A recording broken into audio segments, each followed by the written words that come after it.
শান্তিতে নোবেল বিজয়ী ডক্টর মোহাম্মদ ইউনূসের বিশ্বজোড়া খ্যাতি। তাকে নিয়ে চিঠি, টুইটার, ফেসবুক ঝড় তুললেন সাবেক মার্কিন প্রেসিডেন্ট ও মার্কিন পররাষ্ট্রমন্ত্রী। উদ্বেগ প্রকাশ করেন দেশ বিদেশের হাজারো মানুষ। ডক্টর মোহাম্মদ ইউনূস খ্যাতি লাভ করেন ক্ষুদ্র ঋণ ধারণার প্রবর্তন করে। ডক্টর ইউনূস গ্রামীণ ব্যাংকের প্রতিষ্ঠাতা। গ্রামীণ ব্যাংকের প্রতিষ্ঠা লগ্ন থেকে 2010 সাল পর্যন্ত ব্যাংকটির এমডি হিসেবে দায়িত্ব পালন করছেন ডক্টর মোহাম্মদ ইউনূস। অথচ এখন তার নিয়ন্ত্রণে রয়েছে গ্রামীণ নামধারী প্রায় 50টি প্রতিষ্ঠান। এসব প্রতিষ্ঠানের আর্থিক সম্পদের পরিমাণ 10,000 কোটি টাকারও বেশি। তাহলে স্বভাবতই প্রশ্ন জাগে, একজন চাকরিজীবী থেকে তিনি কিভাবে এই বিশাল সাম্রাজ্যের মালিক হলেন? কোথা থেকে আসলো এই মূলধন? ডক্টর মোহাম্মদ ইউনূস তার সারা জীবনের আয়করের কথা বা কোনো ব্যবসায়িক বিনিয়োগের কথা কখনো উল্লেখ করেননি। তাহলে তো প্রশ্ন নিশ্চয়ই জাগে, এসব প্রতিষ্ঠান আসলে তৈরি হলো কিভাবে, কিংবা এ সকল প্রতিষ্ঠান থেকে আসলে কি দেশের কোনো উপকার হচ্ছে? এসব প্রশ্ন নিয়ে একটু পরে আসি। এখন চলুন দেখে আসি ডক্টর মোহাম্মদ ইউনূস আসলে মানুষটি কেমন ছিলেন।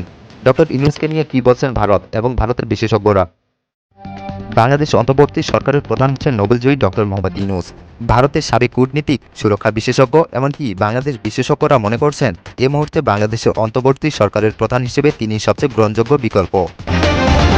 ওপি জিন্দল বিশ্ববিদ্যালয়ের আন্তর্জাতিক সম্পর্কের অধ্যাপক শ্রীরাধা দত্ত বলেছেন, ডক্টর মোহাম্মদ ইউনূসের আন্তর্জাতিক স্বীকৃতি ও গ্রহণযোগ্যতা আছে। ছাত্রছাত্রীদের কাছে তিনি হলেন প্রেরণাদায়ক ব্যক্তিত্ব। তাকে দেখে তারা উদ্বুদ্ধ হন। শ্রীরাধার মতে ইউনূসকে কোণঠাসা করার চেষ্টা করেছেন শেখ হাসিনা। ভারতের সঙ্গে হাসিনা ও আওয়ামী লীগের ঘনিষ্ঠ সম্পর্ক ছিল, কিন্তু এখনকার পরিস্থিতিতে ডক্টর ইউনূসই সবচেয়ে গ্রহণযোগ্য বিকল্প। বাংলাদেশের হাইকমিশনার হিসেবে দায়িত্ব পালন করছেন রিভা গাঙ্গুলী দাস। ডয়চে ভেলেকে তিনি বলেছেন, আমি ব্যক্তিগতভাবে ডক্টর ইউনূসকে চিনি না, তিনি দীর্ঘদিন বাংলাদেশের বাইরে ছিলেন। আর ভারতের মনোভাবের কথা পররাষ্ট্রমন্ত্রী জয়শঙ্কর বিবৃতি দিয়ে স্পষ্ট করে দিয়েছেন। সাবেক আইপিএস কর্মকর্তা শান্তনু মুখোপাধ্যায় কর্মসূত্রে একসময় বাংলাদেশে ছিলেন। এই সুরক্ষা বিশেষজ্ঞ বলেছেন, বর্তমান পরিস্থিতিতে ডক্টর ইউনূসই সবচেয়ে ভালো বিকল্প। শান্তনু মুখোপাধ্যায় মনে করেন, ডক্টর ইউনূস পশ্চিমা বিশ্বের কাছে গ্রহণযোগ্য ব্যক্তিত্ব। ছাত্ররাও তাকে চাইছেন। সেনাবাহিনীর কাছেও তিনি গ্রহণযোগ্য। তিনি ভারসাম্য রক্ষা করে চলতে পারবেন।